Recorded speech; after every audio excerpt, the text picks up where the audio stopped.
Another story for you.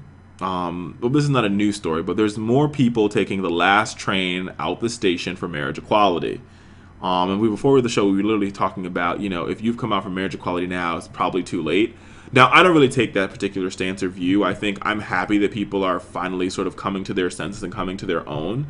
And so I applaud them for, facing the facts and facing reality. But with that being said, I think this is the last station out of town. This is the last train out of town. And if you're not on this train, you're out of luck. And don't get me wrong, this train, you don't have bad company in this train. I mean, you're with the Clintons and a lot of others. But two more senators have expressed their full support for marriage equality, joining Senator Mark Warner and Claire McCaskill, who've also expressed their support. Alaska Senator Mark Begich said that he believes that same-sex couples should be able to marry and should have the same rights, privileges, and responsibilities that other married couples have. And then retiring Senator John J. Rockefeller told ABC News that like so many in my generation, my views on allowing gay couples to marry have been challenged in recent years by a new and more open generation.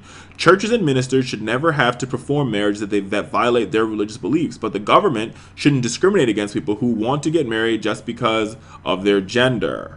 Then he goes further to say, young people in West Virginia and even my own children have grown up with a much more equal society, and they have rightfully pushed us to question old assumptions, to think deeply about what it means for Americans to be created equal.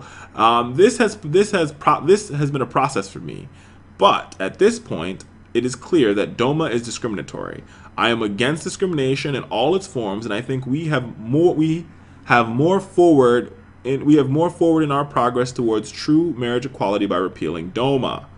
Shout out to Senator Rockefeller. And I love his explanation. There's people that are going to get mad at me because I like his explanation, but I do because I think he crystallizes it. He says what the logical sort of situation is. If you don't want to marry gay people in your church, okay, fine. Don't marry them. But don't stop them from getting married. That's not your job.